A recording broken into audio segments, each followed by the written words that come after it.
the first doctor in human history, the man who built Djoser's pyramid. Welcome to this exploration of a remarkable figure whose story has survived for more than 4,000 years. In an age when gods and pharaohs claimed the attention of all Egypt, one man left his mark not only as a visionary architect, but as the first known physician in human history. His name was Imhotep. Through these chapters, we will journey into the Old Kingdom, to the reign of Pharaoh Djoser, and discover how a gifted mind transformed the art of healing and the shape of monuments alike. Chapter 1. A name emerges from stone. Among the sands of Saqqara, the desert glitters with the shards of countless centuries. Broken pottery, worn fragments of limestone, and the eroded outlines of tombs form a landscape that whispers of an age before history had fully learned to write its own story. From this place, the first record of Imhotep's name comes to us, not on papyrus or clay tablets, but etched in relief upon the steps of a pyramid that rose higher than any structure humans had yet dared to imagine. It was here, beneath the heat that shimmered over the plateau, that Imhotep's reputation began its slow ascent toward immortality. He lived during the 27th century BCE, at a time when Egypt was consolidating its identity as a kingdom of divine order. The pharaoh was believed to be the mediator between heaven and earth, an earthly god whose commands shaped the Nile Valley's destiny. Yet even a god-king required advisors. Among them, Imhotep was unique, not of royal birth, not born to wealth, but elevated by the clarity of his intellect. Ancient inscriptions call him the chancellor of the king of Lower Egypt, the first after the king of Upper Egypt, administrator of the great palace, high priest of Heliopolis, builder, sculptor, and maker of stone vessels. In later generations, another title would eclipse all the rest: physician. He was, the later Greeks said, the first man to hold knowledge of medicine so profound it seemed a gift from the gods themselves. But in his lifetime, Imhotep's work was most visible in stone. From quarry to foundation, from plan to execution, he oversaw the creation of the step pyramid, a monument that would stand longer than any other structure of the ancient world, save the Great Pyramid itself.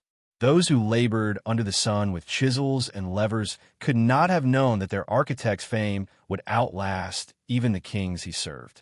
Nor could they have guessed that the mind capable of designing such feats of engineering would also pen treatises on disease and healing. Yet the foundations of both achievements were the same: observation, measurement, and a relentless curiosity. In this first chapter, we find Imhotep still a young man, perhaps apprenticed to the priesthood of Heliopolis, studying the rhythms of the heavens and the hidden properties of herbs. We know little of his early years, except that he rose swiftly, so swiftly that his name was inscribed alongside Djoser's on the monuments, an honor almost unknown for a commoner. In the centuries to come, his legacy would fracture into legend. Egyptians would hail him as a demigod. The Greeks would conflate him with Asclepius. The Romans would offer libations to his memory. But here, in the hard limestone quarries of Saqqara, he was simply an architect and a student of nature, an observer whose questions would reshape Egyptian civilization. Though much has been lost, scrolls crumbled to dust, statues smashed, names forgotten, Imhotep's story persists because it was carved into stone and because the pyramid he built still lifts its steps toward the sky. In this way, the man who became known as the first doctor first became known as the builder whose vision could not be contained by the earth alone. Chapter 2. Apprentice to the Gods. In the temples of Heliopolis, where columns soared like bundled reeds and walls gleamed with inscriptions of solar hymns, Imhotep's education began. The priesthood was not merely a religious order, but the nucleus of knowledge in Old Kingdom Egypt. Here, astronomy, geometry, ritual, and medicine converged under the gaze of Ra, whose rising each day renewed the promise of divine order. The young Imhotep likely walked these corridors in silence, observing the priests as they recorded the passage of stars across the night sky, as they measured the shadows of gnomons, and as they recited incantations that merged spiritual belief with practical remedy. On long tables lay scrolls of linen and fragments of papyrus inscribed with the earliest hints of medical practice. Recipes for salves and poultices, charms to ease childbirth, lists of symptoms associated with each limb of the body. From these fragments, discipline was taking shape. Imhotep absorbed it with a curiosity that exceeded any single domain. While most initiates specialized, some devoting their lives to astronomical calculations, others to ritual recitation or the tending of sacred animals, Imhotep seemed unwilling to confine himself. He learned the names of constellations and the ways herbs were classified, memorized the geometrical proportions needed to lay out a temple precinct, and studied the protocols for preserving a body in death so it might endure for eternity. All these studies, though diverse, were united by a single imperative: understanding the principles that bound the visible and the invisible.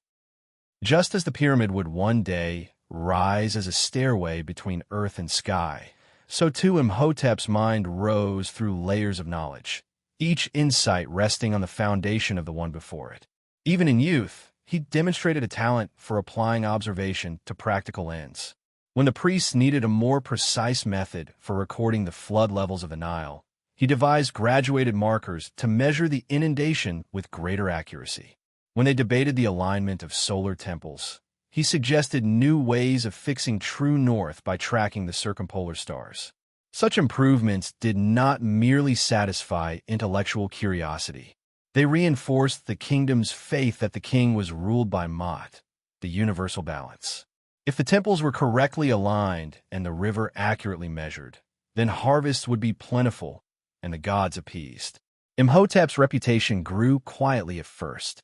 He was not yet the royal architect, nor the revered healer whose name would outlast dynasties.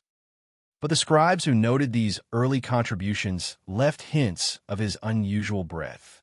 In one fragmentary inscription from Heliopolis, he is referred to as he who brings clarity to the work of many offices, a phrase suggesting his rare capacity to bridge disciplines that most men studied in isolation.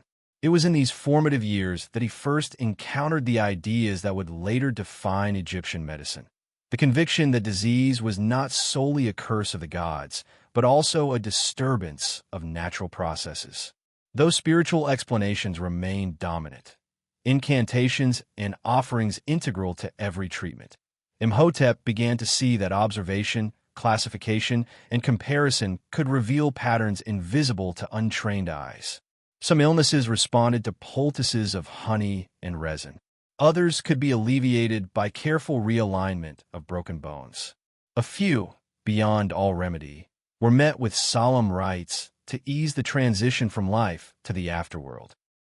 These insights were not unique to Imhotep alone, but his capacity to synthesize them was rare.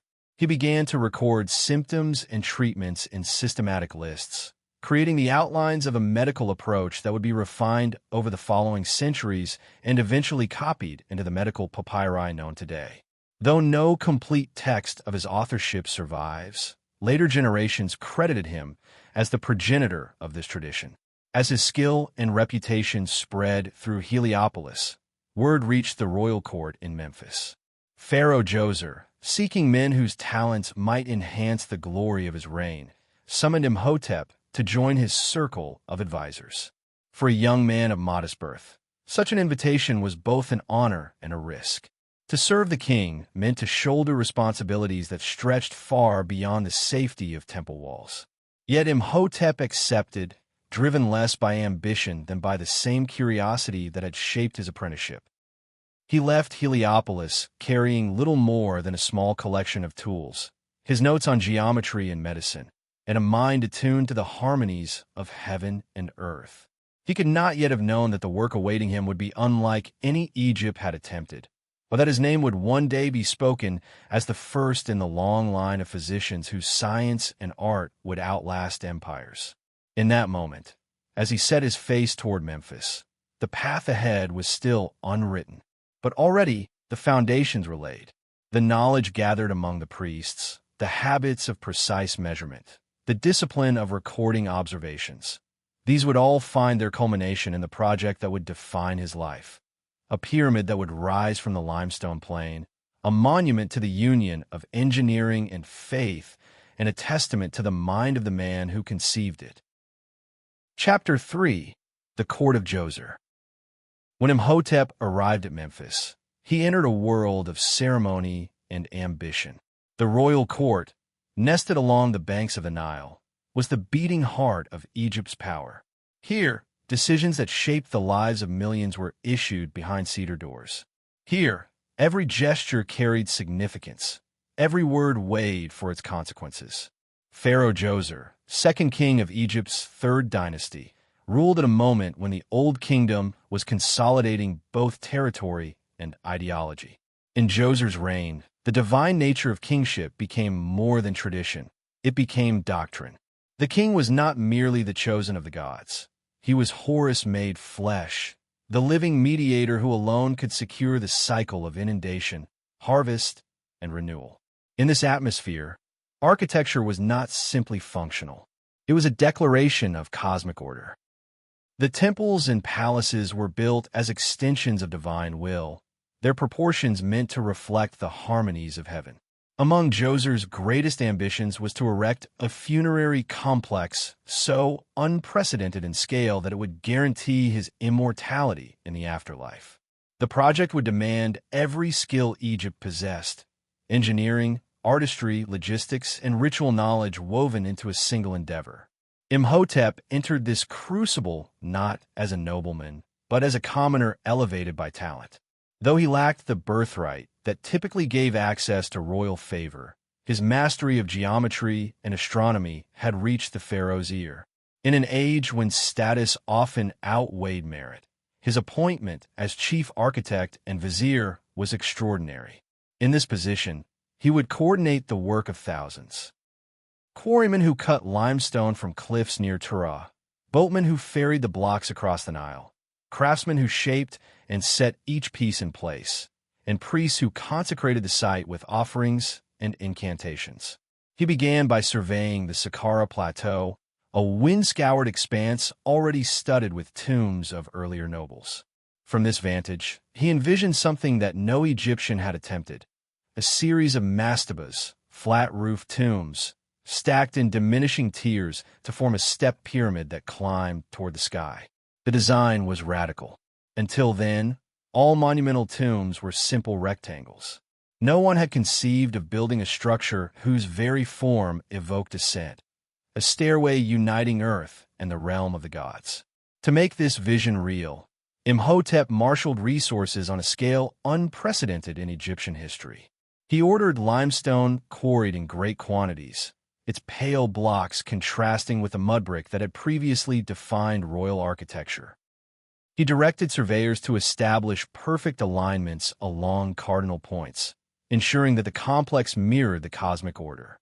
In the process, he advanced construction techniques that would become the foundation of pyramid building for centuries. Though he is remembered chiefly as an architect, Imhotep's role extended far beyond design. As vizier, he was responsible for the administrative machinery that sustained the workforce. Grain rations had to be distributed, water supplies secured, medical care provided to laborers injured in the quarries or on the scaffolds. The records suggest he oversaw all of this with a disciplined mind, applying the same principles of observation and adjustment that he had honed in Heliopolis.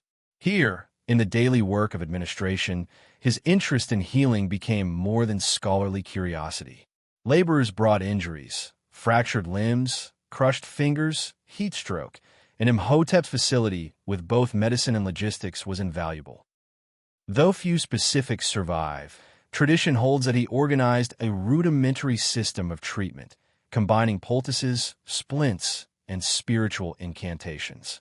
What distinguished his approach was the idea that practical remedies could be codified and taught, rather than left to trial and error. It was in this period that his reputation as a healer began to take root. In later centuries, scribes wrote that he was the one who eased the suffering and the master of secrets in the temple of knowledge.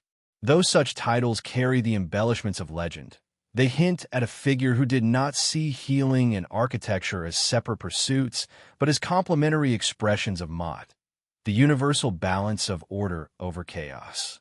Standing atop the partially completed terraces of Djoser's tomb, Imhotep could survey the plain where his workers toiled in neat ranks.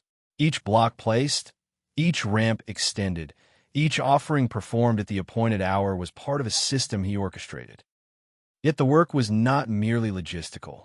To build a monument that defied time was an act of faith as much as engineering. It required the conviction that stone, carefully arranged, could transcend mortality. In the evenings, as the light softened over Saqqara, Imhotep is imagined walking alone among the foundations, tracing the outlines with a measuring rod. Even after the overseers had dismissed the crews and the chants of the priests had faded, he would remain. Some say he recited calculations under his breath. Others believed he spoke quiet prayers to Ta and Thoth, patrons of craftsmen and scribes. Perhaps both were true. For Imhotep, measurement and devotion were inseparable. As the pyramid's tiers climbed skyward, so too did his standing in the royal court. Stone by stone, he built not only the tomb of a pharaoh, but the first step in the evolution of Egyptian monumental architecture. Through this labor, his name became bound to an idea that would echo through millennia. That a single mind, disciplined by observation and guided by reverence, could reshape the world. Chapter 4: Stones that Reach the Sky. By the third year of construction, the step pyramid at Saqqara had begun to transform the skyline. Travelers approaching from the river would have seen its terraces rising above the palm groves, an immense staircase of pale limestone ascending in 6 tiers. Nothing comparable had yet been attempted on Egyptian soil. This was not merely a tomb. It was a declaration that the king would live eternally among the gods. And at its heart stood Imhotep, architect and administrator, whose vision shaped each block and corridor. Each day, thousands labored under the desert sun. Quarrymen cut massive limestone slabs in the cliffs east of the Nile, driving copper chisels into narrow channels until the stone cracked free. Haulers dragged the blocks onto sledges and floated them across the river on barges. Once they reached the plateau, teams of oxen and men hauled them up long earthen ramps. The work demanded precision at every stage, and Imhotep supervised the process with a discipline few could match. The construction methods he developed were as innovative as the design itself. To distribute the immense weight, he conceived a core of stepped mastabas filled with smaller blocks and rubble, overlaid by carefully dressed facing stones. The joints were laid tight, the courses leveled with copper and wooden tools. He understood that any misalignment could multiply as the tiers rose, threatening the stability of the whole monument. At regular intervals, he climbed the scaffold platforms to inspect the courses himself, carrying a measuring rod and plumb line. Scribes followed behind, noting adjustments, recording the day's progress, and cataloging the exact quantities of stone delivered. Imhotep's reputation as a healer grew even as the pyramid climbed. Among the workers, injuries were inevitable. Fractures from falling stones, lacerations from chisels, heat exhaustion from endless hours in the sun. Simple ailments could become fatal in the desert. Yet the pyramid project developed what was, for the time, a remarkably organized system of care. Laborers who fell ill were treated in shaded tents near the site. Herbal poultices, honey dressings, and splints were applied according to protocols that Imhotep had begun compiling in his early years in Heliopolis. His reputation for medical knowledge spread through the workforce. In later records, he would be called the one who calms the pain. Despite the monumental scale of the project, Imhotep never lost sight of symbolic detail. Each architectural element carried layers of meaning. The pyramid's orientation aligned precisely with the cardinal points, echoing the cosmic order that the pharaoh embodied. The surrounding enclosure wall, built with niched recesses, invoked the facades of earlier royal shrines. Chapels and courtyards were arranged to accommodate rituals that would continue for eternity. Even the ventilation shafts, rising through the masonry, were carefully angled to allow the soul of the king to ascend into the imperishable northern stars. As construction progressed, Pharaoh Djoser himself visited the site to inspect the rising terraces. No record preserves their conversations, but it is possible to imagine the pharaoh standing in the glare of the Saqqara Plateau, surveying the work. For the king, this monument was the promise of divine union. For Imhotep, it was proof that human understanding, when shaped by discipline and faith, could accomplish the impossible. Beyond the limestone walls, Egypt itself was changing. The prosperity of Djoser's reign brought new administrative demands. Taxation had to be recorded, irrigation canals maintained, granaries monitored. As vizier, Imhotep coordinated these affairs alongside his architectural duties. His ability to balance engineering and governance became legend in later centuries. In some inscriptions, he was called the one who manages the great house, suggesting that his influence extended deep into the machinery of state. At night, when the work had ceased and the desert cooled, Imhotep is imagined seated by a small lamp, reviewing his notes on both construction and healing. Though centuries have blurred the details, some historians believe he began to codify observations about disease during these years. The later Edwin Smith papyrus, compiled long after his death, reflects principles attributed to him. Rational descriptions of injuries, methods of examination, and prognosis based on physical evidence rather than purely divine interpretation. This approach, remarkable for its time, planted the seeds of a tradition in which observation became as sacred as ritual. As the pyramid neared completion, its 6 steps formed a massive silhouette against the sky. The top tier rose over 60 meters, dwarfing every structure that had come before. No longer was it a mere tomb. It was a statement that order could be imposed upon the desert, that mortality could be defied by art and science entwined. When the final facing stones were set, the ramps dismantled, and the last tools gathered, the workers must have stood in silence to witness what they had accomplished. For many, it was the greatest achievement of their lives. For Imhotep, it was both culmination and beginning, the proof that knowledge could shape not only stone but the destiny of nations. Long after, when later dynasties erected their own pyramids at Giza, when Greek travelers wrote of Egypt's wonders, and when Roman emperors sent expeditions to study the ancient land, the step pyramids stood unchanged. And though the pharaoh's name was inscribed in prominent cartouches, scribes never failed to record the architect's identity. Imhotep, the commoner who rose to become a builder of monuments, and the first physician whose name endures. Chapter 5. The House of Eternity. With the pyramid's structure completed, Imhotep turned his attention to the surrounding complex. In Egypt, a tomb was never a single chamber or a lone monument.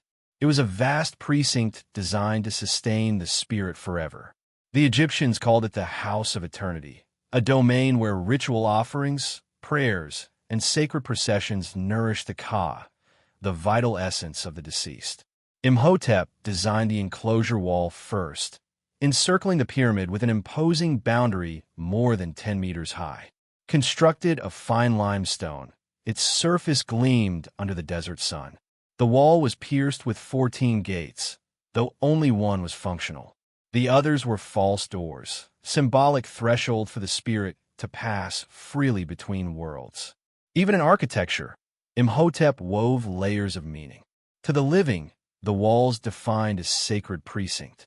To the dead, they were porous boundaries, never truly closed. Within this great enclosure, he arranged a series of courtyards and chapels.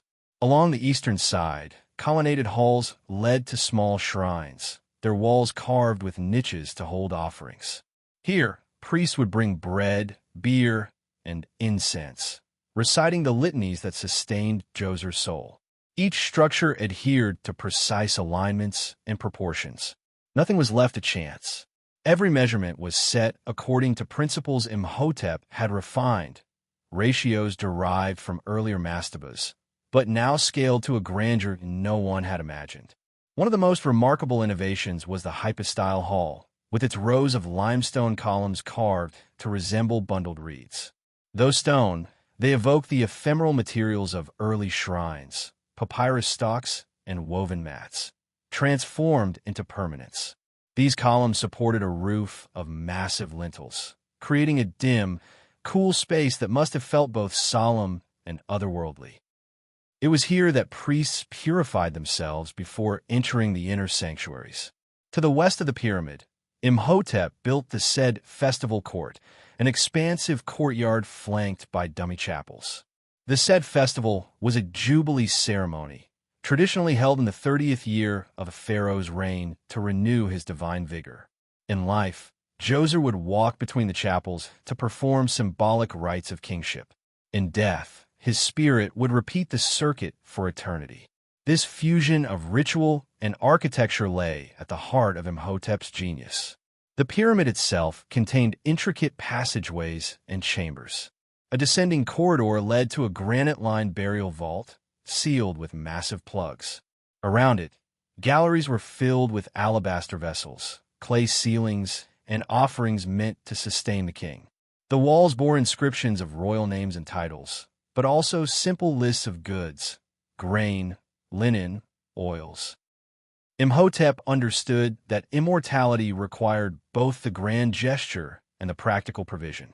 Supervising such a complex demanded endless attention. Each block had to be placed precisely, each inscription checked against official records. Imhotep's scribes kept meticulous inventories. When a shipment of limestone arrived from the Tura quarries, it was weighed and measured. When craftsmen carved reliefs of the said festival, their work was inspected for fidelity to tradition. Nothing escaped the architect's scrutiny. Among the workers, stories began to circulate about his knowledge. They said he knew the names of every star in the night sky, that he could diagnose an illness by the look of a man's eyes, that he understood the language of stone itself.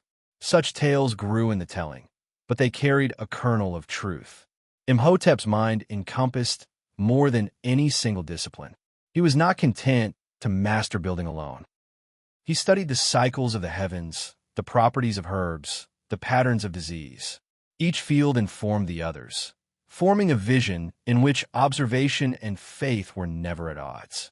As the final chapels neared completion, Djoser came again to inspect the work. Though no record describes their meeting, tradition holds that the pharaoh expressed astonishment at the transformation of Saqqara. Where once there had been desert, there now stood a city of stone. Courtyards, columns, shrines, and the pyramid itself rising like a mountain. For Djoser, it was the fulfillment of divine kingship. For Imhotep, it was proof that the principles of Ma'at could be expressed in architecture. Yet even as he oversaw the last carvings, Imhotep continued his studies in healing. Among the inscriptions and inventories, a few fragments hint at his medical practice. Lists of injuries, recipes for salves, observations of symptoms. Later generations would compile these traditions into papyri that carried his influence across centuries. In these records, disease was not solely a punishment from the gods. It was a disturbance that could be studied, understood, and treated with method as well as prayer. When the work was finally complete, the Saqqara complex was unlike anything in Egypt. It set a precedent for all that would follow: the great pyramids at Giza, the mortuary temples along the Nile, the idea that a pharaoh's immortality could be secured through human ingenuity. In the decades after Djoser's reign, other kings would commission their own pyramids, each building on Imhotep's innovations. And through it all, his name endured. Carved in reliefs and remembered in legend, it became synonymous not only with architecture, but with wisdom itself. Long after the last priests left the Saqqara temples, long after the desert reclaimed the courtyards, travelers would stand before the step pyramid and ask who had conceived it. The answer remained the same: Imhotep, the builder who first imagined that stone could reach the sky, and the healer whose curiosity knew no boundary. Chapter 6: The Origins of Healing. While the step pyramid proclaimed Imhotep's mastery of architecture, his influence on medicine began to take more visible shape in these same years. In the quiet chambers adjoining the Saqqara complex, scrolls and lists of remedies were compiled under his supervision.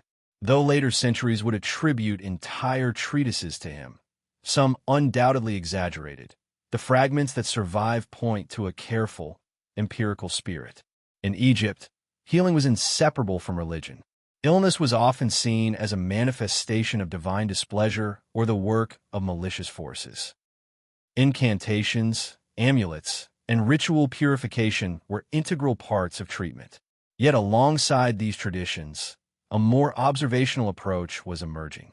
Imhotep and the healers who worked with him began to record injuries systematically: broken bones, wounds, fevers, growths. They described the ways flesh changed color, the symptoms that heralded recovery or death, the interventions that brought relief. This practice, writing down symptoms and outcomes, was a subtle revolution. For generations, knowledge had passed by oral tradition or been preserved in cryptic spells. But Imhotep favored clarity. He believed knowledge should be shared and transmitted, not hoarded. From this conviction, early medical documentation evolved. The setting for this work was modest compared to the grandeur of the step pyramid. Small annexes built of limestone and mud brick, shaded by palm thatch roofs, served as workshops and treatment areas. Here, scribes prepared scrolls of papyrus and linen. Jars of honey and resin, bundles of herbs, and bowls of crushed minerals lined the shelves. Patients, laborers injured on the pyramid, or villagers drawn by the rumor of Imhotep's skill, waited in the courtyard, where water jars cooled in the breeze. The treatments blended observation with ritual. Honey dressings were applied to wounds to prevent infection. Splints of wood and linen immobilized fractured limbs. Poultices of frankincense and cumin soothed swelling. Over each procedure, prayers were spoken, invocations to Sekhmet, goddess of healing, and to Thoth, patron of wisdom. Though the language was religious, the results were often practical. More patients survived injuries that had once been fatal. Among Imhotep's contemporaries, this combination of reverence and method set him apart. He did not dismiss spiritual explanations. He understood their power, but he insisted that remedies be tested and recorded. The scrolls attributed to him, though incomplete, include the seeds of rational diagnosis, a commitment to examining the body carefully, to distinguishing natural processes from divine portents. As his reputation spread, delegations arrived from other nomes, Egypt's provinces, to consult with him. Some brought gifts, alabaster vessels, fine linen, fragrant oils. Others came in desperation, seeking cures for ailments beyond their own healer's skill. Though little survives of these encounters, later scribes wrote that he treated all who came, regardless of rank. This earned him the title Friend of the Sick, and in time, the veneration of a demigod. Yet even as Imhotep codified his approach to healing, he never ceased his work as an architect and administrator. By day, he inspected the finishing of the pyramid complex, ensuring each niche was carved, each wall inscribed with the proper rituals. By night, he studied the stars and made notes on the symptoms of those under his care.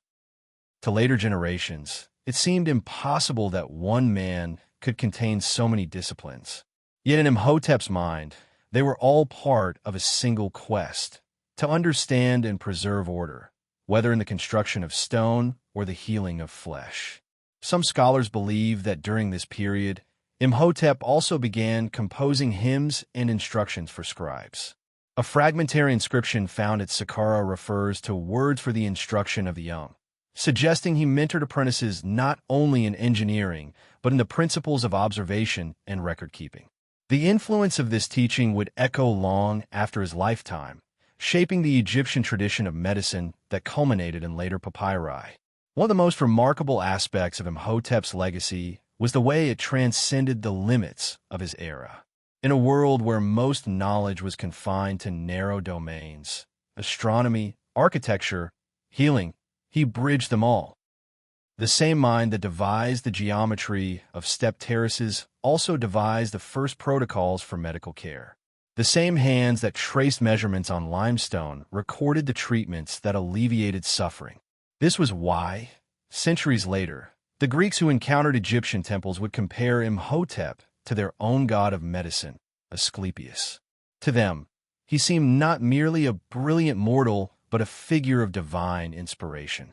And while the legends embroidered his story with miracles, the foundation of his reputation was simpler. He observed carefully, recorded faithfully, and believed that knowledge, once gathered, must be shared. As the last stones of the step pyramid were polished and the priests prepared their final rites, Imhotep's work in medicine continued quietly in the annexes of Saqqara. No triumphal inscription proclaimed these achievements. No statue stood in the courtyards to declare his discoveries. Yet those who were healed remembered his name with gratitude, and those who learned his methods carried them into future generations. The pyramid would endure as a monument to Djoser's reign. But the scrolls and practices Imhotep nurtured were monuments of another kind, structures built not of stone but of memory, transmitted across centuries, forming the first foundation of written medical knowledge. Chapter 7 echoes beyond the tomb. As the years passed, Imhotep's presence at the Saqqara complex grew quieter. The pyramid had long since been completed. The stone courtyards stood empty in the midday sun, their limestone surfaces bright and silent, except during the sacred festivals when priests returned to perform rituals for the spirit of Pharaoh Djoser. But while others considered the work finished, Imhotep's efforts continued in a different direction, toward the preservation of knowledge itself. In a chamber attached to one of the northern chapels, a modest archive had been established. Scrolls written on linen and papyrus were kept in clay jars, stored on wooden shelves, and stone niches carved into the walls. Though time has claimed nearly all of them, this was perhaps Imhotep's most enduring construction, not one of stone, but of thought. These writings, long since scattered or decayed, formed the nucleus of what would evolve into Egypt's early corpus of medical learning. He wrote not for fame, but for clarity. In the margins of treatment records and injury descriptions, he began organizing content into distinct categories: afflictions of the limbs, wounds of the torso, fevers of unknown origin. Symptoms were described with specificity: heat in the head, swelling of the throat, blood in the urine. Prognoses were given when possible. Treatments followed, not only listing remedies, but noting how long they took to show results. There were no formulas for miracles, only patterns drawn from experience. Imhotep's language was plain, measured. He did not attribute every illness to the gods.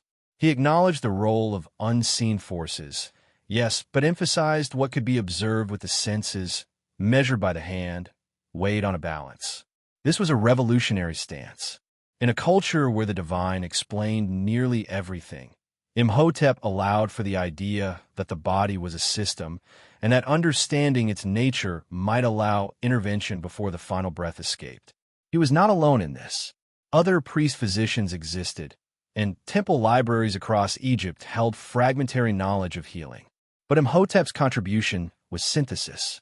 He connected remedies to symptoms, symptoms to outcomes, outcomes to predictions. And crucially, he left records. Even if most are lost, the ones that survived into the Middle Kingdom and New Kingdom bore traces of his voice, orderly, cautious, curious. In this quieter phase of life, Imhotep continued his work from the shelter of Saqqara. He received occasional visitors, scribes, priests, architects in training, who came to ask questions or request guidance. He no longer held the authority of court vizier, but his name carried immense respect. By then, stories had already begun to gather around him. That he could calm the sick with only a glance. That he knew the names of the stars hidden behind daylight. That he could calculate the rising of Sirius before it pierced the dawn. Though he would have dismissed such exaggerations, he understood their origins. In a world defined by mystery, those who could predict and explain were often mistaken for magicians. But Imhotep did not traffic in mystery. He studied pattern, structure, and consequence. His devotion to knowledge was, in its way, a deeper faith, a belief that the world could be understood, and through that understanding, improved. He grew old among the limestone courtyards and the windswept tombs. His days began with quiet study and ended by candlelight, surrounded by scrolls and the soft scratching of reed pens. He instructed apprentices now, young men who would carry his methods forward into temples and workshops across the land. He taught them not only how to set bones and mix ointments, but how to observe, to question, to record. Outside the walls of Saqqara, the Nile continued its timeless cycles, rising in the flood, retreating in drought. Fields were sown and reaped. Kings came and went. But within the sanctuary Imhotep had shaped, time moved differently. It lingered. It listened. Eventually, as with all mortals, his breath slowed. No grand funeral was recorded, no gilded tomb described in later texts. And yet his burial site, though unknown to us, became a place of quiet reverence. In later centuries, pilgrims would travel to the necropolis at Saqqara seeking healing, not only from priests, but in memory of the one who had once practiced there. Offerings were left in broken jars, names whispered in hope. Generations later, the Greeks would enter Egypt and ask the name of the one who had built the first pyramid. They would be told, Imhotep. And when they learned of his healing, his writings, his reverence for order and knowledge, they would enshrine him in their own mythology, elevating him to the level of gods, equating him with Asclepius. Roman emperors, too, would honor him. Temples would be built not only to Djoser's memory, but to Imhotep's enduring wisdom. And those centuries had stripped away the papyrus scrolls and crumbled the limestone walls. His influence endured in every physician's careful observation, every scribe's faithful notation. For Imhotep had built more than a pyramid. He had shaped a path, one that led from stone to science, from myth to method. His story, engraved not only in monuments but in minds, was the beginning of something vast, the human endeavor to heal, to understand, and to remember. Chapter 8. The Legacy in Stone and Word. Centuries after Imhotep's death, the step pyramid remained as immutable as the desert itself. Winds scoured the limestone but could not erase the terraces. Travelers who approached from the Nile still saw it rising above the plain, the first monument to declare that human ingenuity could aspire to the divine. Even as new pharaohs built greater pyramids at Giza, the one at Saqqara retained a singular aura, an artifact not only of royal ambition but of the mind that had conceived it. It was in these generations that Imhotep's name began to take on a life independent of his deeds. At first, scribes merely noted him as chief architect and vizier to King Djoser. In temple inventories and administrative records, he appeared among lists of officials. Yet slowly, a transformation unfolded. As the memories of individuals faded, legends filled the gaps. In these stories, Imhotep's gifts expanded from architecture and healing to a more encompassing wisdom, someone who understood the hidden patterns of the universe. The earliest evidence of this evolution is found in stelae erected during later dynasties. On these inscribed stones, pilgrims left offerings to Imhotep, the son of Ptah, an epithet that hinted at divine status. Temples, once dedicated to other deities, began to feature shrines in his honor. These were not mere gestures of respect. For thousands who visited Saqqara seeking relief from sickness, Imhotep's memory became an intercessor between mortals and the gods. Inside these sanctuaries, statues depicted him seated with a papyrus scroll unrolled across his lap, a symbol of knowledge preserved and transmitted. The iconography would endure across cultures. In Greek Alexandria, centuries later, artisans still carved images of Imhotep in precisely this pose. Though the pyramid was his most visible creation, it was the scroll, his record of observation and remedy, that became the truest emblem of his spirit. Even the practice of medicine itself evolved in his shadow. The great Egyptian medical papyri, some written 1,000 years after his life, bore traces of his influence. The Edwin Smith Papyrus, with its systematic descriptions of trauma, included a rational, observational tone that reflected the ethos he had cultivated. While the text does not name him directly, later commentators credited Imhotep with originating the approach it preserved. It was not only Egyptians who carried his reputation forward. Greek scholars who visited Egypt marveled at the antiquity of its monuments and the precision of its record-keeping.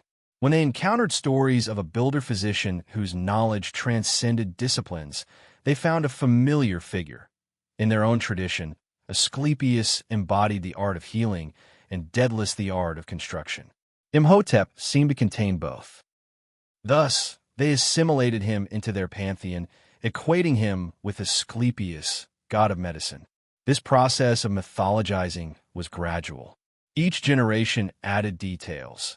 A cure worked by a miraculous touch, a prophecy uttered in a trance, a design that no other builder could replicate.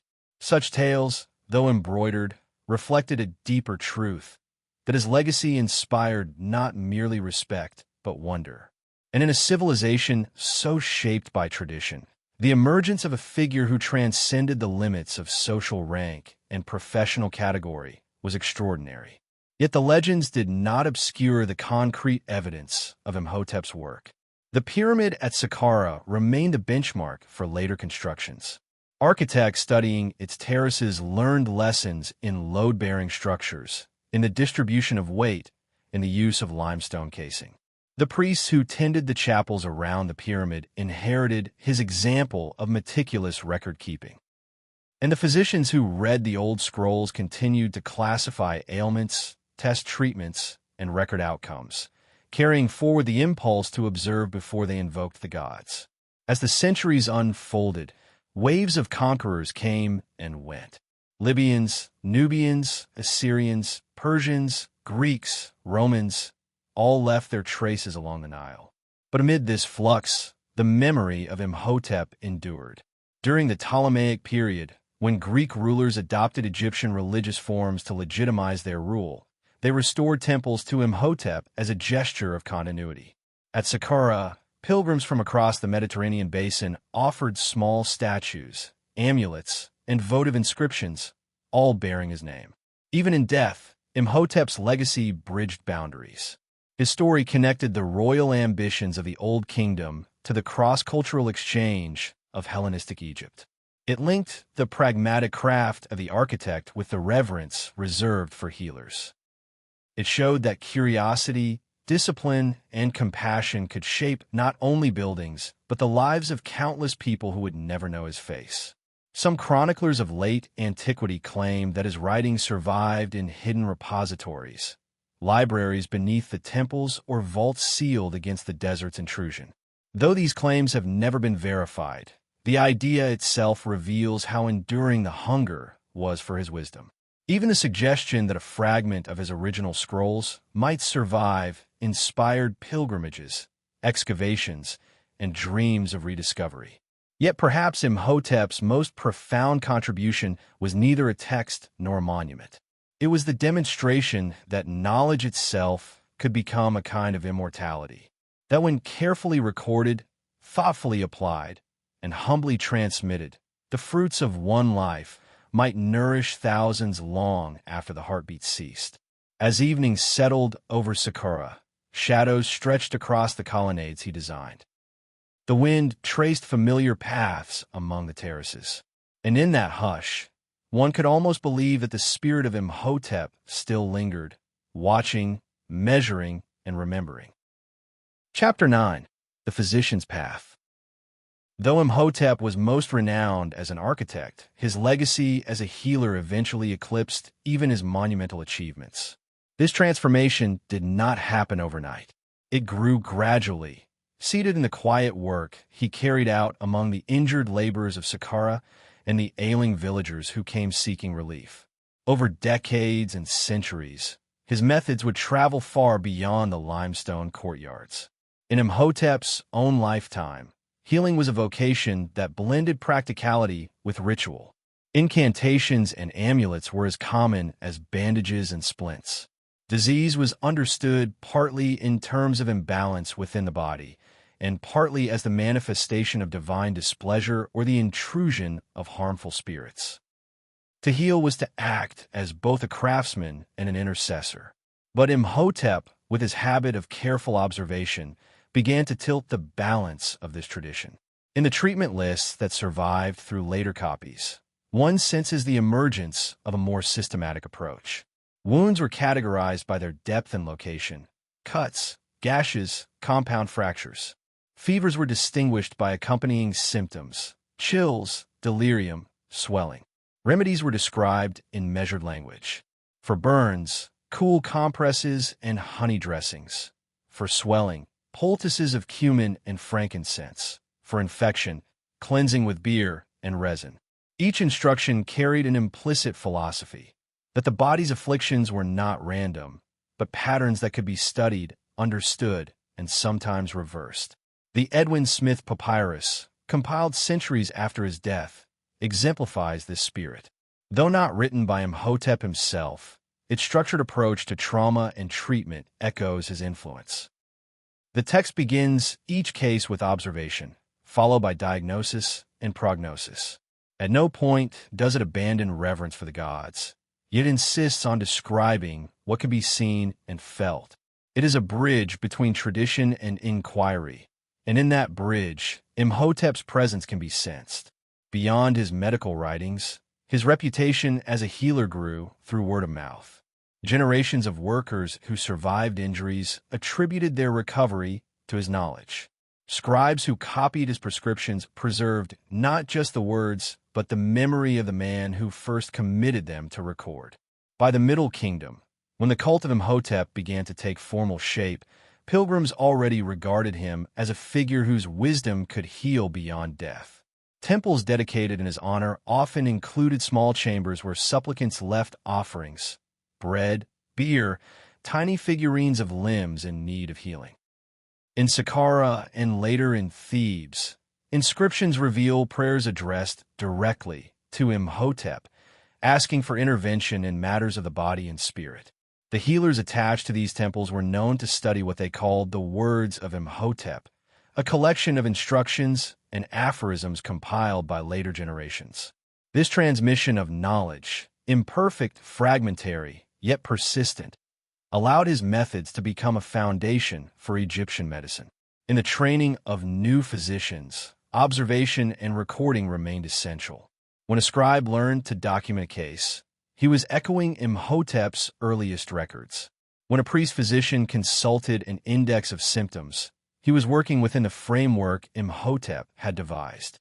Even as dynasties changed, as new gods were elevated and old cults diminished, the memory of Imhotep remained resilient. Part of this durability stemmed from the practical results his methods achieved. In an era when mortality was high and injury common, any system that promised relief held profound power. Another part arose from the symbolic nature of his career. A man of common birth, rising to become both the king's architect and the people's physician. In time, his identity fused with myth. Greeks and Romans, encountering his story, interpreted it through their own cultural lens. To them, it was natural to associate Imhotep with Asclepius, the healer god, and to weave tales of miraculous cures around his name. Some stories claimed he had discovered a universal panacea. Others said he had never died at all, but ascended to the company of the gods. Yet behind the embellishments lay a simpler, humbler truth. Imhotep's greatest contribution was not an act of magic, but a discipline of thought. The insistence that the body was knowable, that observation mattered, and that knowledge deserved to be written down so it could outlive its author. In the quiet recesses of Saqqara, as pilgrims left their tokens in gratitude or desperation, they were paying homage to more than legend. They were acknowledging a way of seeing the world, one that combined reverence with inquiry, devotion with method. In this, Imhotep became not just the first physician whose name is known in history, but a prototype for all who would follow. The healer who refuses to be satisfied with superstition alone, the observer who believes that understanding can be an offering as sacred as prayer. When modern archaeologists uncovered the remnants of Saqqara's healing sanctuaries, they found fragmentary inscriptions still bearing his name. The words had been worn by centuries of wind, but their meaning persisted. In every line, one could sense the patient curiosity of a mind that refused to look away from suffering or to accept that the unseen was unknowable. Chapter 10. The Cult of Memory. As the centuries advanced, the cult of Imhotep took on a life independent of the man it honored. In the Old Kingdom, his reputation had been tied to the step pyramid and the medical scrolls his scribes preserved.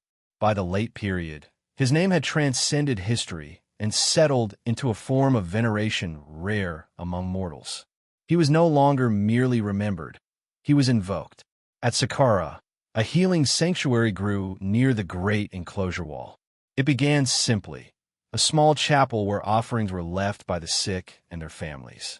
Over time, additions were built, a pillared hall for prayer, rooms for scribes to copy medical texts, and niches for statues of Imhotep seated with his scroll.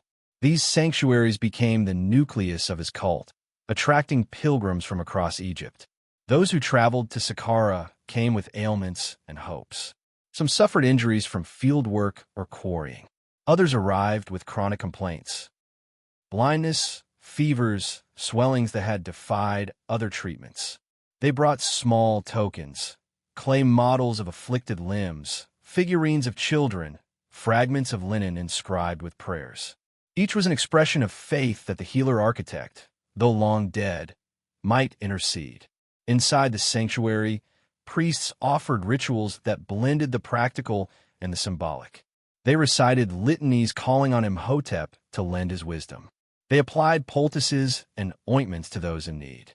They placed the offerings in niches and recorded the names of the donors. Even as the rites evoked the divine, the treatments themselves adhered to the same principles Imhotep had espoused: observation, careful record, incremental improvement. What set Imhotep's cult apart from other deified figures was its emphasis on knowledge.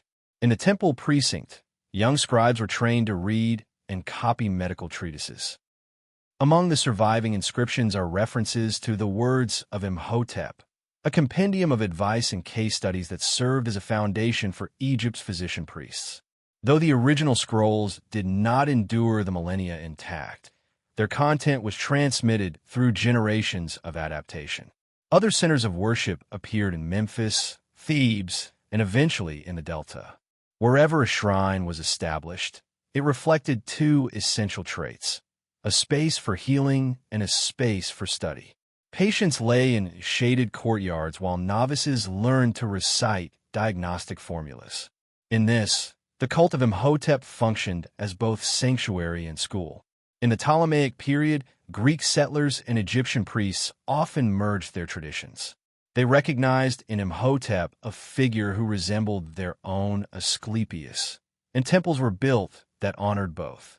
Reliefs from this era show a bearded Asclepius flanked by Imhotep holding his papyrus roll.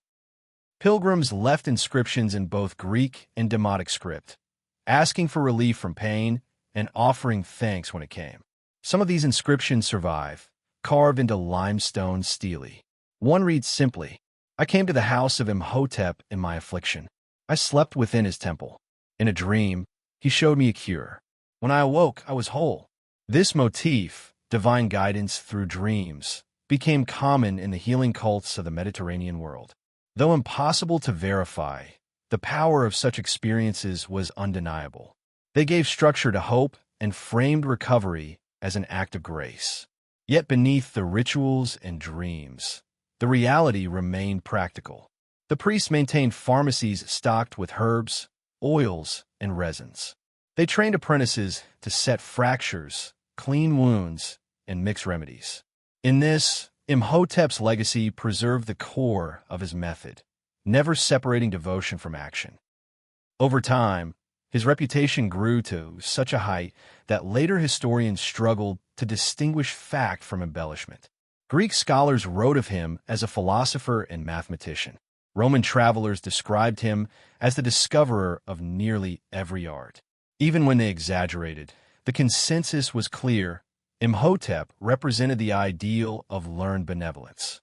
In a culture that revered the power of the past, this ideal mattered. To invoke Imhotep's name was to assert continuity with the ancestors, to claim that wisdom and compassion were part of an unbroken tradition stretching back to Egypt's earliest dynasties. Some Roman emperors, seeking legitimacy in Egypt, paid homage to his temples. Coins minted under Domitian and Hadrian bore images of Asclepius and Imhotep side by side. In these coins, one sees how thoroughly his story had merged with the universal longing to find meaning in illness and order in the cosmos. And always, the step pyramid stood in the background. While the cult spread, the monument remained the silent witness to the life that had inspired it all. Each pilgrim who approached Saqqara walked the same pathways Imhotep had measured. Each prayer murmured in the sanctuaries passed beneath the same desert sky he once studied.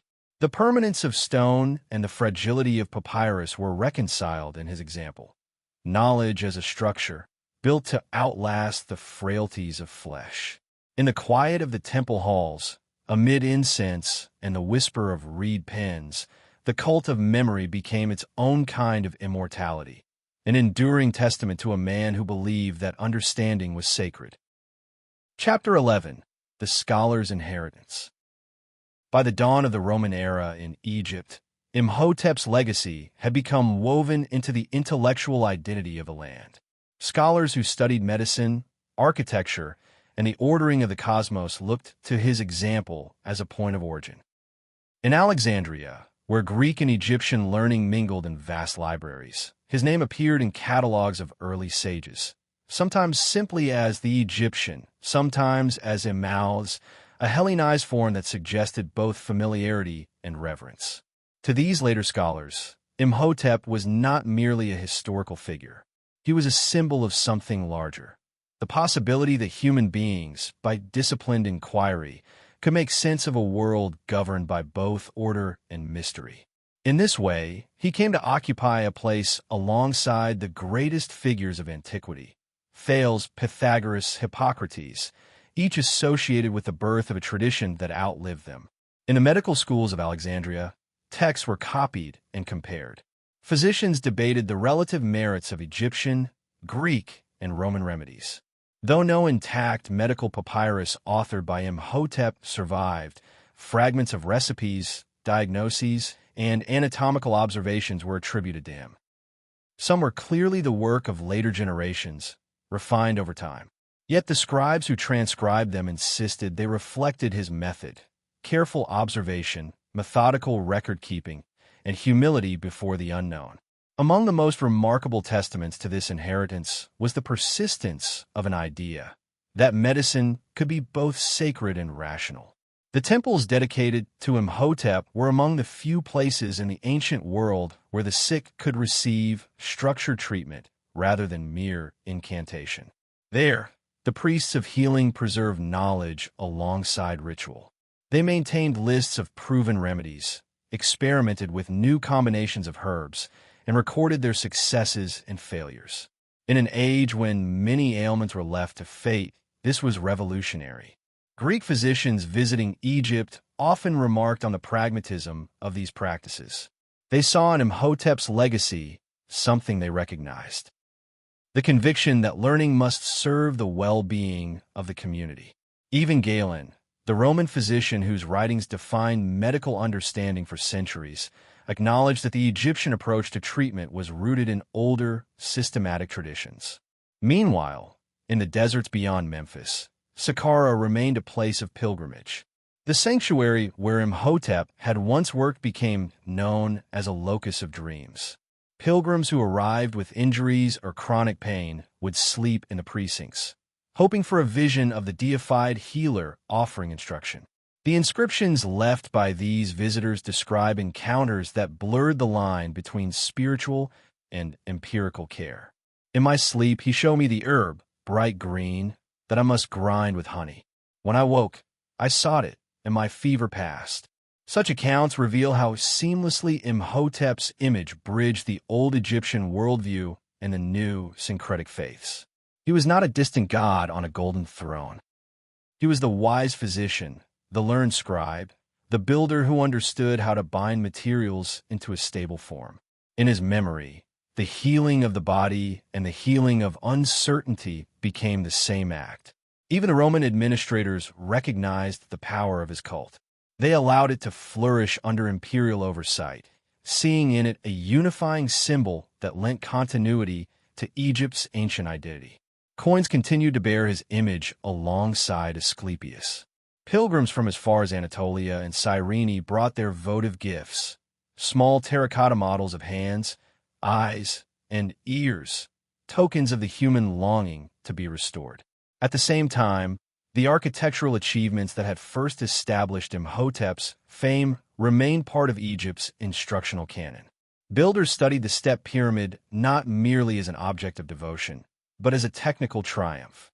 They measured the angle of its terraces, the proportions of its walls, the precision of its joints. Later dynasties constructed more ambitious monuments, but none ever denied the precedent he had set. In Alexandria, scholars debated whether the proportions of the pyramid reflected a deeper cosmic order. Some argued that its measurements encoded astronomical knowledge, perhaps the rising and setting of Sirius or the calendar of Nile inundation. Though these interpretations were speculative, they demonstrated how thoroughly Imhotep's legacy permeated Egyptian thought. No longer confined to medicine or architecture, it had become a lens through which to view the universe itself. This merging of disciplines, healing, building, astronomy, ritual, was unique. Other cultures divided knowledge into specialized domains. Imhotep's example suggested that such separation was artificial. The mind that understood how to set a broken bone could also understand how to align a monument with the stars. In this, he became an enduring model for all those who refused to accept narrow limits. Over time, the Roman Empire declined, and Egypt's ancient temples fell into disrepair. The desert crept in, covering inscriptions with drifting sand. Yet even as stones collapsed and papyrus decayed, the memory of Imhotep remained. It traveled through translations, citations, and the faint echo of his name in the writings of later historians. Wherever the idea of knowledge as a force for healing endured, Imhotep's spirit persisted. He became less a figure bound to any one culture than a universal symbol, the healer architect, whose legacy proved that curiosity, humility, and discipline could change the fate of generations. Chapter 12. The Step Pyramid Rediscovered. Long after the last priests had left Saqqara and the sand had all but swallowed the causeways, Imhotep's pyramid endured. Its limestone casing had been stripped for later building projects, and its upper terraces showed scars from both natural erosion and human quarrying. Yet even in ruin, the step pyramid remained an unmistakable silhouette against the sky, a testament to the audacity of the earliest monumental stone architecture. For centuries, travelers from distant lands came upon its flanks without understanding who had built it or why.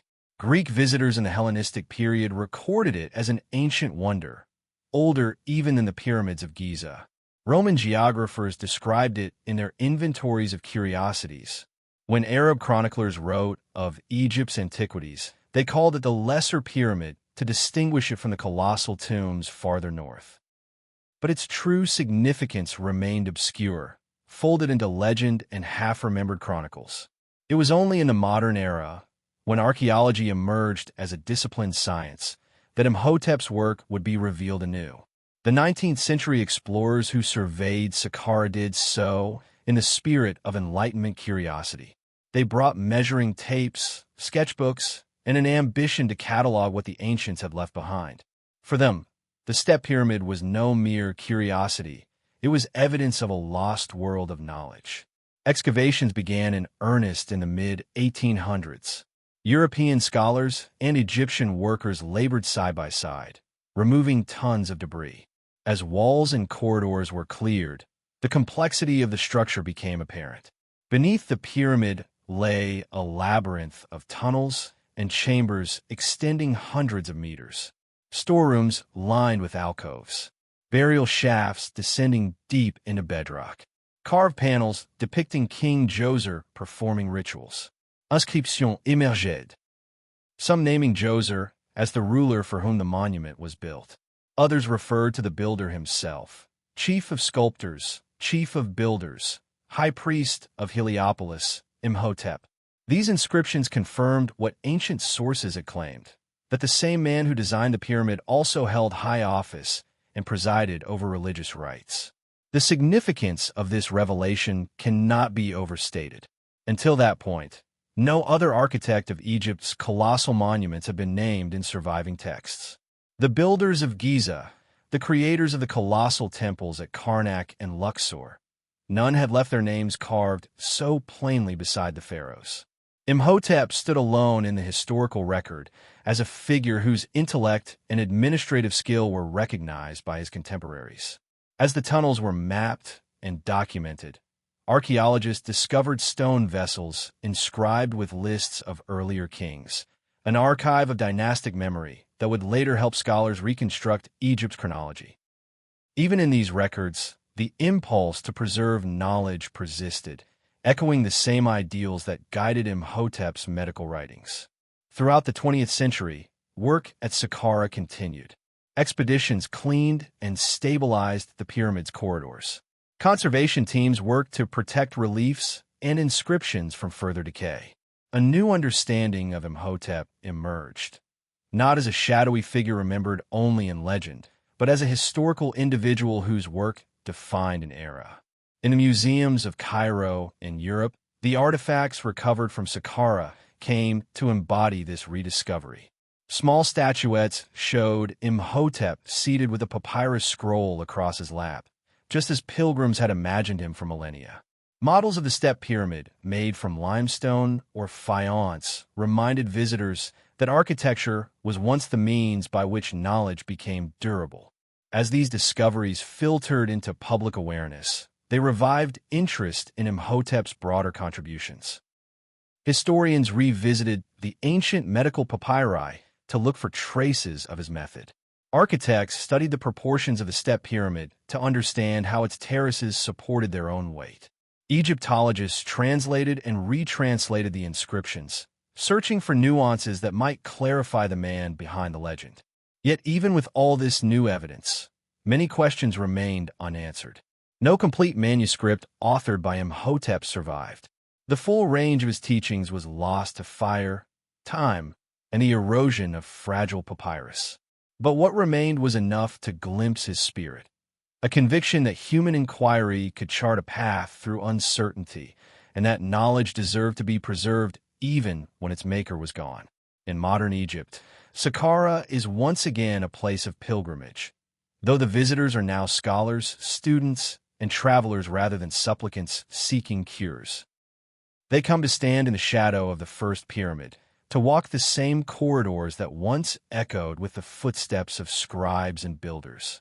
In that silence, many find a peculiar solace, the recognition that thousands of years ago, one man had the audacity to imagine something no one had ever seen, a monument to the union of practicality and aspiration. And when they emerge from the cool passages into the glare of the desert sun, they carry with them a fragment of the same realization that guided Imhotep's hand. That knowledge, carefully tended, can outlast empires.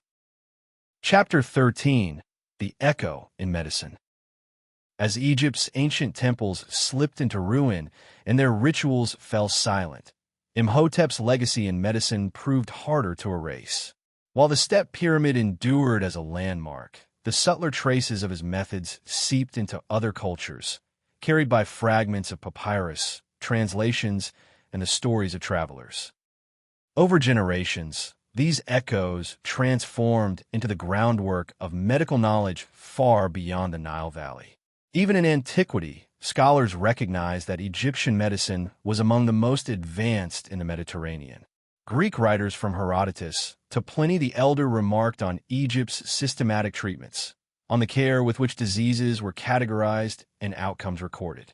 Though many Greeks credited Asclepius with the art of healing, they also acknowledged that their own practices drew heavily from earlier Egyptian ideas. In this transmission, Imhotep's influence persisted, though often unnamed. One of the clearest indications of his impact was the persistence of the principle he had championed: observation before interpretation. This approach survived in the great Egyptian medical compilations that later informed Greek and Roman physicians. The Edwin Smith Papyrus, dating to around 1600 BCE but based on much older sources, exemplifies this legacy. It opens with clinical cases describing injuries, followed by detailed notes on symptoms, probable outcomes, and recommended interventions. In tone and structure, it reflects the ethos of Imhotep's teaching: careful notation, reason analysis, and an insistence that evidence must guide action. When Hippocrates emerged in the 5th century BCE, his insistence on rational observation and case records echoed this Egyptian precedent. Though Hippocrates is often called the father of Western medicine, modern scholars recognize that his intellectual lineage is braided with older traditions. Among those, the Egyptian model of pragmatic healing loomed large. The Romans, too, inherited fragments of Egyptian knowledge. Galen, whose writings would define European medicine for over a millennium, quoted Egyptian sources alongside Greek authorities. He described herbal preparations and surgical techniques that first appeared in papyrus scrolls centuries earlier. While Galen rarely cited Imhotep by name, the thread that began in Saqqara continued unbroken in the Roman world. Beyond treatises, the image of the physician-priest endured. In Alexandria, temples of healing served both as sanctuaries and libraries. There, practitioners blended Greek rationalism with Egyptian ritual. Pilgrims slept in temple courtyards, hoping for dreams that would reveal cures, just as they once had in Imhotep's shrines. At the same time, scribes copied old texts and trained apprentices to set fractures, drain abscesses, and prepare medicinal tinctures. In this hybrid space, Imhotep's dual identity, healer and scholar, was kept alive. Even after Alexandria's libraries burned, knowledge survived in fragments. Arabic scholars who translated Greek medical texts during the Abbasid era often included references to Egyptian practices. They preserved recipes for ointments, lists of symptoms, and instructions for diagnosing internal injuries. While the names of later physicians appear in these records, the seed of method, clinical observation, written record, continuous refinement, owed something to the first man to insist that sickness could be studied with the same discipline as architecture. In medieval Europe, Imhotep's reputation waned as classical sources fell out of reach. Yet the principle he embodied quietly resurfaced in monastic hospitals. There, monks recorded symptoms, tested herbal remedies, and preserved medical knowledge in copied manuscripts. Though few of them knew the builder of Saqqara, they inherited the conviction that learning must be written down and passed forward. It is only in modern times, with the rediscovery of ancient Egyptian texts, that Imhotep's role has been reappraised. Historians of medicine now recognize that the systematic approach credited to Hippocrates and Galen was rooted, in part, in the examples set at Saqqara. Scholars trace the lineage of case documentation back to the earliest Egyptian medical papyri, seeing in them the first glimmer of empirical science. In the 20th century, Imhotep's name was formally restored to the history of medicine. Medical associations, university faculties, and museums began to acknowledge his contributions alongside those of Greek and Roman physicians. Statues in his honor were erected, not as deified idols, but as symbols of the healer's vocation. In this reawakening of interest, Imhotep's story returned to what it had always been: an invitation to see knowledge not as a collection of secrets hoarded by the powerful, but as a shared inheritance. His example demonstrated that healing was a craft requiring humility as much as skill, that the body could be studied with the same patience and discipline as a stone monument. Today, when physicians take up their training, they still rely on methods whose spirit was first articulated by that patient observer in the shadow of the step pyramid. Record what you see, compare it to what you have seen before, and remember that the smallest detail may hold the key to relief. In this sense, The echo of Imhotep's life continues every time a clinician charts symptoms, measures progress, and builds knowledge that endures beyond the lifespan of any single healer. He is present wherever the sick are treated not as problems to be feared, but as puzzles to be understood. His legacy is more than an artifact of ancient Egypt. It is a reminder that compassion and curiosity can, together, become the most lasting monument of all. Chapter 14: A Legacy of Building and Healing.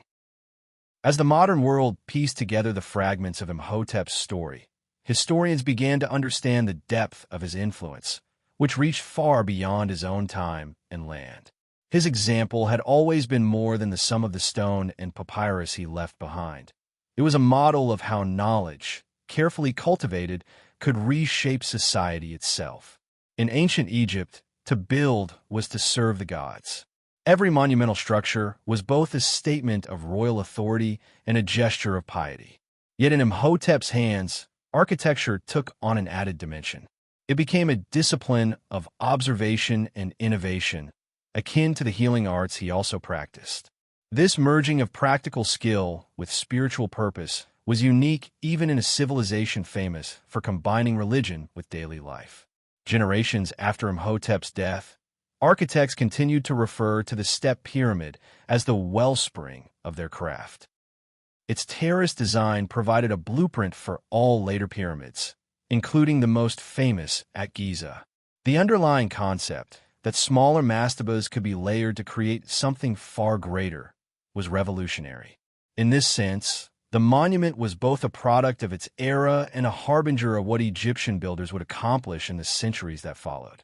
Archaeologists who examined the pyramid's corridors in the 19th and 20th centuries were struck by its precision. The limestone blocks were laid so tightly that millennia of sandstorms could not destroy their alignment.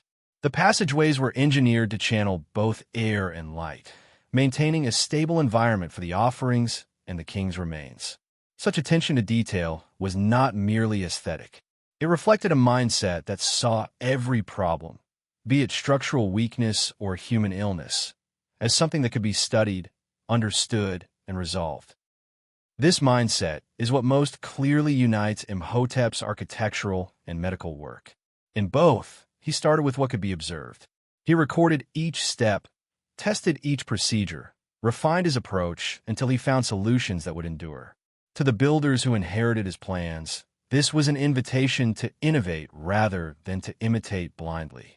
To the healers who read his prescriptions, it was proof that careful reasoning could supplement ritual. Even as his name faded from common memory in Egypt, the disciplines he helped shape continued to evolve. Later engineers who designed irrigation canals or temple pylons owed an unspoken debt to the man who proved that stone could be shaped into a form both beautiful and permanent. Physicians who learned to classify diseases and document outcomes were part of a lineage that began with his insistence on observation. In this way, Imhotep's life can be seen as the earliest expression of what we would now call multidisciplinary thinking. He refused to confine himself to one domain of knowledge. He moved fluidly between construction sites and treatment chambers, between royal councils and scribal workshops. And he carried with him the conviction that no problem was too large or too obscure to be approached with curiosity and patience. During the Ptolemaic era, when Greek rulers sought to legitimize their authority in Egypt, Imhotep's reputation underwent another transformation. Temples to Asclepius in Alexandria began to merge imagery and ritual drawn from his story. Visitors to these sanctuaries sometimes did not realize that the figure of a seated healer, holding a scroll, was an Egyptian sage whose memory had been preserved through centuries of change. The fact that his image could be adopted by so many cultures speaks to the universality of what he represented. In Roman times, the cult of Imhotep as Asclepius became one of the few truly cross-cultural institutions in Egypt. Pilgrims from across the empire came to his shrines, seeking cures for ailments their local doctors could not address. They left behind tablets describing miraculous recoveries, some likely genuine, others hopeful inventions.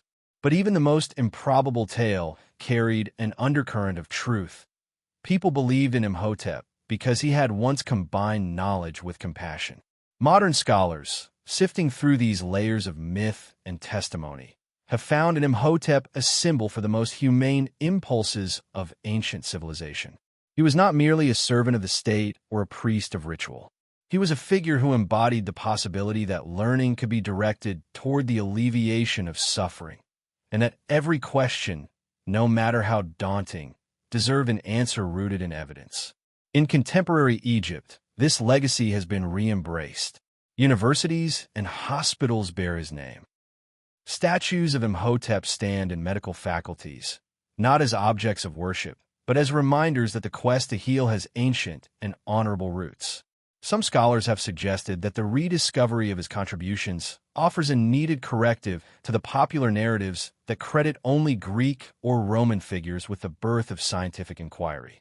And in the broader world, Imhotep's example continues to resonate wherever builders, engineers, or physicians seek to reconcile the practical and the ideal.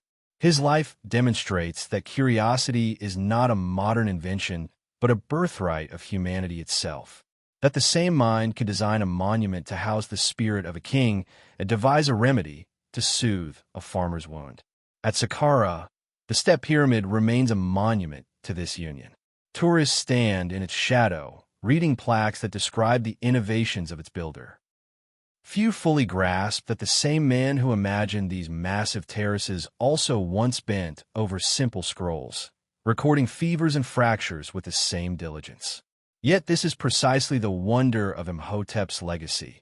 He proved that greatness is not measured only by the scale of one's works, but by the intention behind them.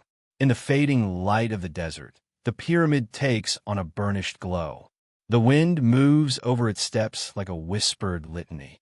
And in that quiet, one can almost sense the presence of the man who first envisioned it, not as a monument to his own glory, but as an enduring testament to what knowledge can achieve when it is guided by compassion.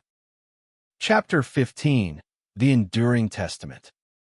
In the modern imagination, the step pyramid often stands alone, a solitary marvel on the plateau above Memphis.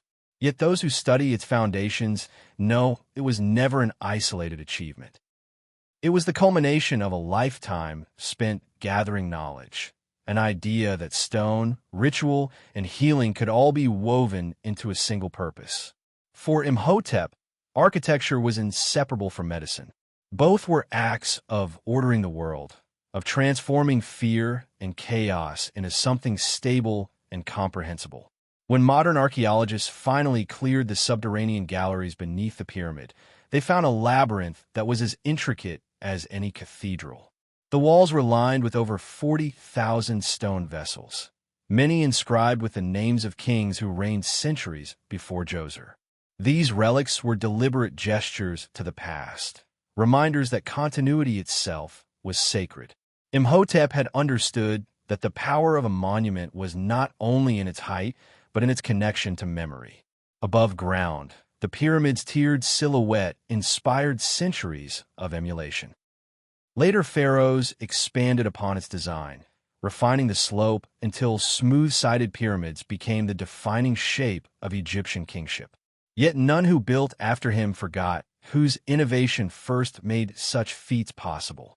Even the builders of Giza, whose tombs have eclipsed Saqqara in fame, owed their knowledge of proportion and load-bearing to Imhotep's original plan. Equally influential was the idea that healing required the same discipline as architecture.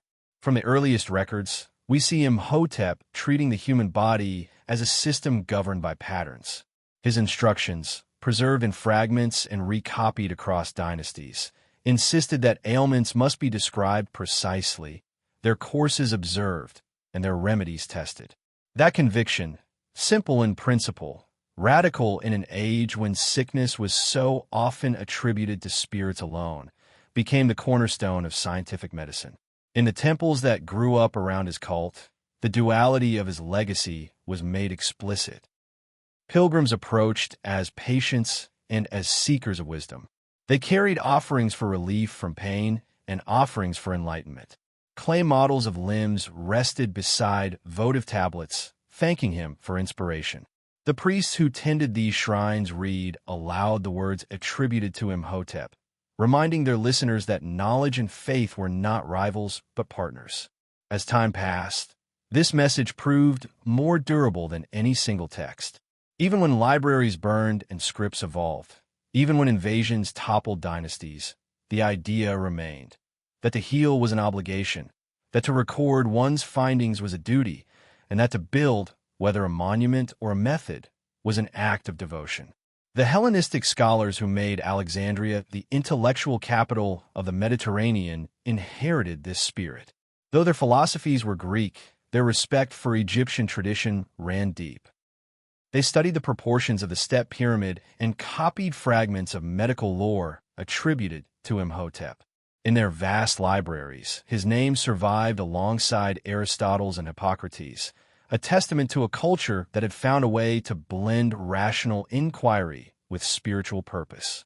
Roman visitors marveled at the old pyramid, but often failed to grasp its full meaning. To them, it was an odd, step curiosity compared to the polished giants at Giza. Yet here, too, the record is clear. They recognized that something extraordinary had begun at Saqqara, a new way of thinking that would ripple outward long after the desert had reclaimed its stones. In the Islamic Golden Age, Egyptian medical knowledge resurfaced in Arabic translations. Though the name Imhotep was sometimes obscured or rendered simply as the wise Egyptian, his method survived in the texts that crossed the Mediterranean. The physicians of Andalusia and Baghdad practiced techniques first devised along the Nile, unknowingly echoing the priorities of a man who had refused to separate observation from belief. By the time Egypt's ancient monuments were rediscovered in earnest in the 19th century, Imhotep had become a half-forgotten figure, a name in the writings of Manetho, a footnote in Greek and Roman accounts. Yet the rediscovery of Saqqara's corridors and inscriptions restored him to the center of his own story. Modern researchers finally glimpsed the breadth of his contributions, not merely as an architect, but as a physician, priest, and philosopher whose work shaped an entire civilization. Today, the Step Pyramid remains a symbol of that legacy. Visitors stand in its shadow and read the interpretive signs that describe Imhotep's role. Students of medicine trace their lineage back to his first insistence that evidence matters. Engineers recognize in his tears the dawn of monumental construction. And all who care about the continuity of knowledge find in his life a reason to hope. For Imhotep's true monument is not only the limestone rising above the desert. It is the idea that curiosity can be sacred, that learning can be an offering, and that the impulse to heal, to mend bone, to ease pain, to build something enduring, transcends any single age or culture. In a time when much was attributed to gods alone, Imhotep quietly demonstrated that the human mind, too, was capable of wonders. His story, passed across centuries and civilizations, is an enduring testament that when we record what we learn and share it without fear, we create structures no less lasting than any pyramid. And so, even as the desert winds erode the stones of Saqqara, the principles he embodied remain untouched, waiting to be discovered again and again by all who believe that knowledge and compassion can remake the world. Thank you for joining me on this journey into the life and legacy of Imhotep, the healer, the builder, and the thinker whose ideas outlasted empires. His story reminds us that knowledge and compassion are among humanity's most powerful tools. If you enjoyed this exploration of the world's first physician architect, consider subscribing for more stories that illuminate our shared past. Until next time, may curiosity guide you, and may the lessons of history inspire your own path forward.